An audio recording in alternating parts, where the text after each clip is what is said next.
Hi hello welcome to my channel.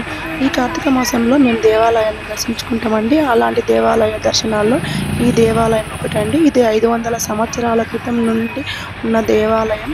కాలక్రమేణా మార్పులు జరిగి దేవాలయం ఇలా పునర్నిర్మించారు. ఈ దేవాలయం వచ్చేసి చెన్నకేశ్వర స్వామి ఆలయము. ఇది శంషాబాద్ దగ్గరలో గల గోల్కొండ విలేజ్లో ఉన్నది. 500 సంవత్సరాల క్రితం చెన్నకేశ్వర స్వామి దండకారణ్యం వెళ్ళే సమయంలో ఈ చిన్న గోల్కొండ గ్రామానికి రావడం జరిగింది. అప్పుడు ఆ గ్రామం అంతా ఒకప్పుడు దండకారణ్యం కావడం వల్ల చెన్నకేశ్వర స్వామి వారు అక్కడికి రావడం జరిగింది. ఎప్పుడైతే స్వామివారి పాదధూళి స్పృశించారో అక్కడ చక్కగా అక్కన్న మాదన్నలు రాజులుగా రాజ్యాన్ని పాలించేవారు. అక్కన్న మాదన్నలకు ఒకరోజు స్వప్నంలో స్వామివారు కనిపించారట. ఈ దండకారణ్యాన్ని నేను వైభవపేతంగా చూసుకుంటాను, అక్కడికి ఆ అరణ్యంలో ప్రజలు నివసించే విధంగా చేస్తానని వారికి స్వప్నంలో చెప్పాడట. వెంటనే అక్కన్న మాదన్నలు విగ్రహ ప్రతిష్టాపన చేశారట చెన్నకేశ్వర స్వామిది. అప్పటి నుండి ఆ అరణ్యం కాస్తంత ప్రజానివాసంగా మారుకుంటూ పూర్తిగా ప్రజలు నివసించే విధంగా మారిందంట.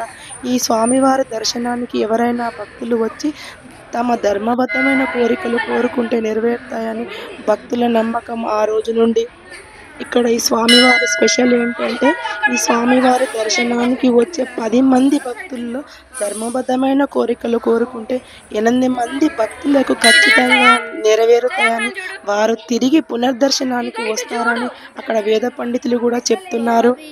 అదేవిధంగా ఈ దేవాలయంలో సుబ్రహ్మణ్యేశ్వర స్వామివారి విగ్రహ ప్రతిష్టాపన కూడా ఉంది.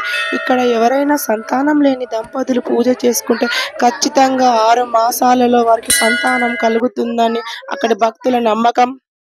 ఈ దేవాలయంలో శివుడు చెన్నకేశ్వర స్వామి చాలా గంభీరంగా రుద్రంగా కూడా కనిపిస్తాడు. ఇక్కడ ఉదయం పూట మాత్రమే దర్శనానికి అలో చేస్తారండి. సాయంత్రం పూట పూజలు జరగవు. మొత్తంగా 11 గంటల వరకే మాత్రం దేవాలయం ఓపెన్ చేసి ఉంటుంది. ఈ దేవాలయంలో 500 సంవత్సరాల నుండి పూజలు అందుకుంటుంది. ఈ దేవాలయంలో 500 సంవత్సరాల నుండి సీతారాముల కళ్యాణం కూడా జరుగుతుంది. కాలక్రమేణా ఈ దేవాలయాన్ని ఎవ్వరూ పట్టించుకోలేదు.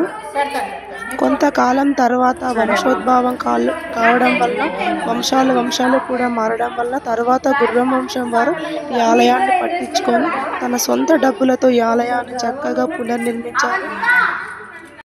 ఈ దేవాలయాన్ని గుర్రం పద్మావతి, గుర్రం అనంతరెడ్డి చేతుల మీదుగా ఈ దేవాలయ నిర్మాణం జరిగిన తర్వాత మళ్ళీ మున్పట్లాగా కాకుండా ఈ దేవాలయాన్ని రోజు దీపధూప నైవేద్యాలు ఉండాలి అనేసి వారు ఒక పూజారిని కూడా నిర్మించడం జరిగింది. ఈ విధంగా 3 పూజారులను పెట్టారు. ప్రతి సంవత్సరము కొంత నిధితో ఈ దేవాలయం నిర్మిస్తున్నారు. ఇంకా మొత్తం కంప్లీట్ కాలేదు. ప్రతి సంవత్సరము వచ్చే నిధులతో చేస్తున్నామని చెప్తున్నారు. ఎవరైనా భక్తులు కూడా తమ వంతుగా ఈ దేవాలయానికి హుండీలో వేయొచ్చు అని చెప్తున్నారు. ప్రతి సంవత్సరము చెన్నకేశ్వర స్వామికి బ్రహ్మోత్సవాలు చేస్తారట. అదేవిధంగా ప్రతి సంవత్సరం శ్రీరామనవమి 3 రోజుల బ్రహ్మోత్సవాలు కూడా ఇక్కడ జరుగుతున్నాయి. అదేవిధంగా సుబ్రహ్మణ్య స్వామి దేవాలయం ఇక్కడ ఫేమస్ కనుక అయ్యప్ప భక్తులు కూడా ప్రతిరోజు ఉదయం సాయంత్రము ఇక్కడ పూజలు చేసుకుంటారు. ఓన్లీ చెన్నకేశ్వర స్వామి దేవాలయం మాత్రమే మూసి ఉంటుంది. ఈ దేవాలయంలో సుబ్రహ్మణ్య స్వామి ఉన్నాడు కనుక అయ్యప్ప భక్తులందరూ ఇక్కడికి వచ్చి పూజలు చేసుకుంటారు. అదేవిధంగా ప్రత్యేకంగా నంది శివ విగ్రహం కూడా ఉందండి, లింగము. ఇక్కడ చుట్టూ చూసారా, ఈ ప్రకృతి కూడా బాగుంది. దేవాలయం చుట్టూ ఈ ప్రకృతి చాలా బాగా అనిపించింది మాకైతే. సో మీరు ఈవినింగ్ టైంలో వస్తే మాత్రము ఇక్కడ సాయంకాలము గుడి మాత్రం ఓపెన్ చేయరు. లోపల భక్తులు ఎవరైనా బయట నుండి దండం పెట్టుకోవచ్చు. చూసారు కదా, మాకైతే చాలా బాగా అనిపించింది. ఇది వచ్చేసి చిన్న గోల్కొండ, శంషాబాద్ దగ్గరలో. ఇక్కడ ప్రత్యేకత ఏంటిది అంటే, ఈ చెన్నకేశ్వర ఆలయానికి వచ్చినప్పుడు మనము ఇక్కడ ఉన్న ఫస్ట్ నందీశ్వరునికి మొక్కుకోవాలంట. అది కూడా నందికి ఎడమవైపు నుంచి వెళ్ళి మొక్కుకోవాలట. మనకు మనసులో ఉన్న కోరికలు నంది దగ్గర చెప్పుకుంటే స్వామి కంటే ముందు నంది ఉంటుందంట. సో ఫ్రెండ్స్, మీకైతే ఎవరైనా వెళ్ళిన వాళ్ళు ఉంటే చెప్పండి. మాకైతే ఆ టైంలో దేవాలయం క్లోజ్ చేసింది కనుక మేము బయట నుండి చూసాము. చూసారు కదా, ఇది బాగుంది, కొత్త కన్స్ట్రక్షన్. అంతరించిపోయిన దేవాలయాలను పునర్నిర్మించినందుకు చాలా హ్యాపీగా ఉంది. ఇలాంటి దేవాలయాల నిర్మాణానికి ఎవరికి తోచిన సహాయం వారు ఇవ్వచ్చు. ఫ్రెండ్స్, మీకు వీడియో నచ్చినట్లయితే లైక్ చేయండి.